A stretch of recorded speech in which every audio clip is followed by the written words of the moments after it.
Hello everyone, Charles Watts here, the Arsenal correspondent at Goal, joining you on Thursday, 2 days away now from Arsenal returning to action when they'll be looking to make it 4 wins out of 4 in the Premier League at home to Fulham. 5:30pm kick-off. That one I shall be there, so keep your eyes peeled for all the usual pre-match and post-match stuff from me. We'll be at Mikel Arteta's press conference ahead of that game tomorrow at London Colney. That is a 1pm start time. Again, to keep your eyes peeled, I'll do my usual stuff from that. If I can, hopefully, which I will be able to. So I'll try and do a video after the press conference looking at some of the key points of what Mikel had to say, where I'm sure he'll give us a little bit of an update on any team news, anything like that. Transfers, I'm sure, will be at the top of the agenda once again as we now enter the final week of the transfer window. I think it's 1 week today, isn't it? So we're getting right to the end game when it comes to transfer season, all beginning to pick up now, not really at Arsenal in terms of incomings because most of the work has already been done, but certainly across the rest of the Premier League, some big moves happening. Isaac going to Newcastle, that's going to be an interesting one to watch given how much interest there was from Arsenal in him. I'm sure plenty of people will be watching to see how he gets on up there. Big move from Newcastle. That's their first. I suppose Bruno as well falls into that category, but Isaac's certainly the money they're paying. That is the first real sort of massive headline grabbing transfer of the new era at Newcastle. Kind of feels a little bit like the Robinho one with Manchester City way back when they started making moves. But in terms of Arsenal, not too much in terms of incomings at the moment. I mean, just nothing's really changed as far as I'm aware from what I spoke about in the last couple of videos. Potentially Pedro Neto is very much on the agenda, but we'll see if something can happen with that and if Arsenal can manage to get Wolves down to a figure, or probably more importantly, if Jorge Mendes can get Wolves down to a sort of figure that Arsenal believe is doable this window. But in terms of outgoings, we are really moving forward now. We've seen lots of work already this window in terms of trimming the squad, and there's about sort of 3 players left now who between now and transfer deadline day I do expect to leave the club. And in terms of Nicolas Pepe, that one is now very close to happening. Deal has been agreed with Nice. That will emerge towards the end of yesterday late afternoon. Deal has been done with them. It's a straight loan, so there's no option to buy in this one. Leicester believed to have come into the running pretty late on, and also wanted to take Pepe on loan, but reports only out France suggesting that Pepe had his heart set on Ligue 1, and you can't really blame him for that, I have to say. It's not really worked out for him in the Premier League. For a player like him, who definitely a big confidence player, you can tell that. It just kind of makes sense to me that he'll want to go back to France, where he's done so well in the past, where he could try and rebuild his career, have a very good season, and then next summer really decide what happens. For Arsenal, look, they'd have rather got rid of him this summer, there's no doubt about it. They could have got a decent amount of money in for him, got him off the wage bill permanently.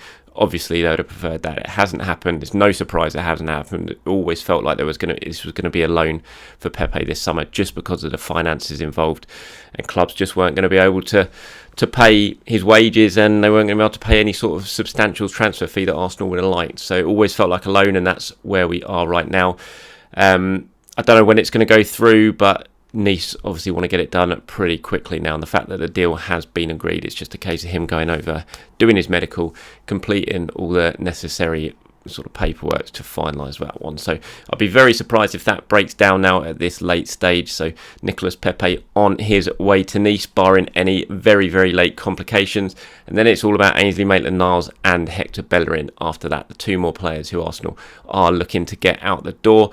I'll talk about Bellerin in a minute, but in terms of Ainsley, Maitland-Niles, there is plenty of interest in Ainsley. Southampton very interested, West Ham as well interested, and I believe there might be a couple of other clubs as well sniffing around him. He's got 1 year left on his contract, but, and this is a very important thing for Arsenal, they do have an option to extend that by a year. So basically he's got 2 years left on his contract rather than 1, which obviously puts him in a stronger position, and it potentially opens up the possibility of him going out on loan this summer, with the view for a permanent transfer being completed next summer, where he'd still have a year left in his contract if Arsenal, which they would, activated that clause for an extra year. You kind of look at Maitland-Niles as well. I mean, he should have gone a while ago. To be honest, though, I kind of it's tough for me to say that, because at the time when Wolves came in for that big bid after the FA Cup final, when Maitland-Niles was playing really well, he was playing as a wing back and Arteta was using him. I remember saying that I don't think he should go. I think Arsenal should keep him, but obviously it hasn't panned out the way I think we maybe were all expecting, because at that point it seemed like he was a very key player for Arteta, but then things changed and Arteta suddenly wasn't using him. And you think, I think it was about nearly 20 million that Wolves offered for him. And now Arsenal are struggling to get anything for him. You sort of look back at that decision, and again, it feels like a bit of a missed opportunity. Well, a big missed opportunity for Arsenal to get some money in for a player.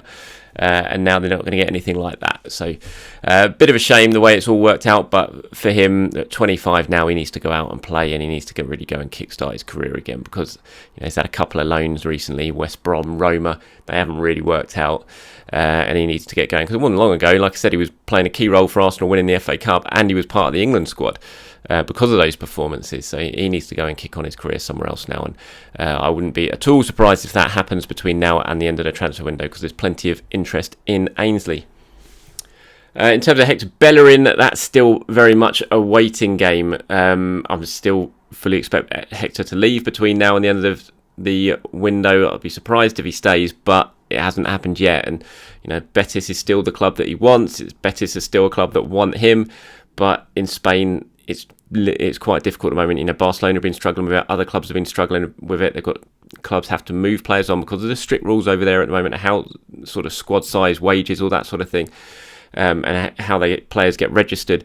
Betis have got to move some players on before they can get Bellerin through the door, and then it depends as well on what Arsenal are going to do, because Betis want his obviously trying to get him for free. They want his contract cancelled, and then it's a case of what are Arsenal going to do with him? Are they going to pay up his contract? They gave him 50% of his contract. That's all the negotiations that has been going on all summer with his agent, and it's what has to be concluded over the next few days or so. But I certainly think Bellerin will go. I'd be very, very surprised if he stays, because it's not going to do him any good. It's not going to do Arsenal any good. Bellerin and Arteta have got a very good relationship.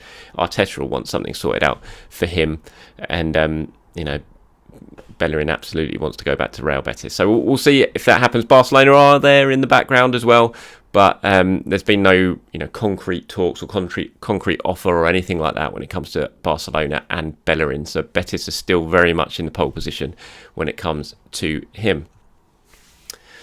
Okay, so looking ahead a little bit to Saturday's game, like I said, press conference tomorrow, we'll learn a little bit more about exactly who is available and how things are shaping up.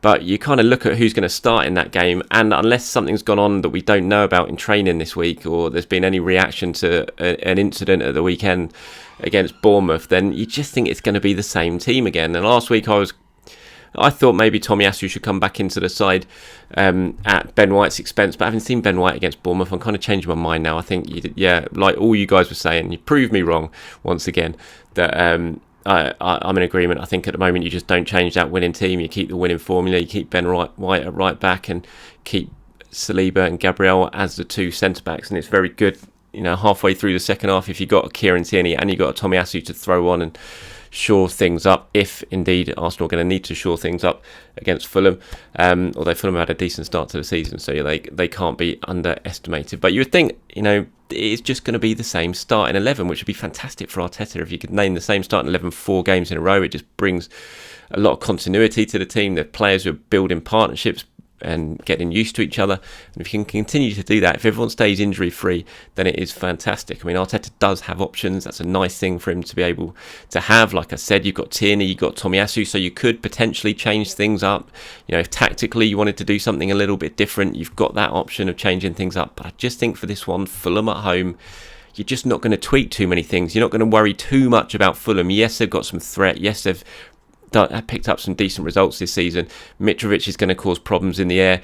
Tomiyasu potentially could come into things because of that, but when you've got Gabriel and Saliba in the two central areas, do you really need to worry about adding an extra little bit of height with Tomiyasu at right back? Probably not. You would hope that Gabriel and Saliba can cope with what Mitrovic is going to, the sort of threat that Mitrovic is going to provide. So I think it's probably going to be the same sort of starting 11 for Arsenal. I'd be very surprised if we see anything different, but again, let me know what you guys think.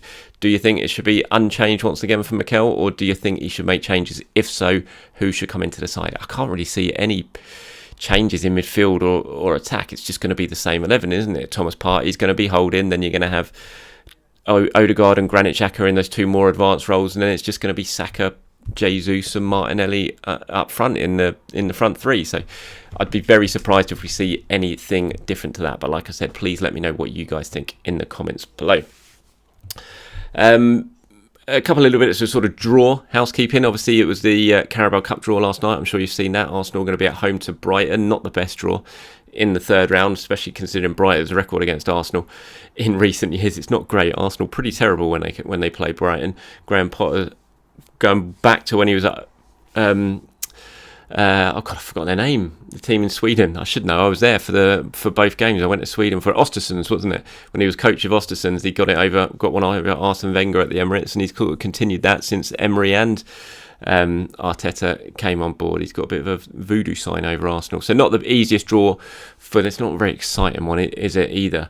Kind of these early rounds, you wouldn't mind a decent looking away game against a team you don't often play, but Brighton at home, it's not a thriller by any means. But I'm sure we'll get to see some different players in that game. It's not till November though, so it's a long, long way off. But I'm sure a lot of players in the squad will be looking to that sort of fixture and hoping they're going to get some game time, and in the Europa League as well. And tomorrow is the draw for the Europa League, so not long to go now until we find out who Arsenal are going to be playing in those Europa League group stages. It takes place tomorrow in Istanbul, and I think it's in Istanbul. Yeah, I'm pretty sure it is, and it's at 12 o'clock our time over here in the UK. So if you're watching, you can watch it on BT Sport live when that draw takes place. Arsenal seeded, obviously.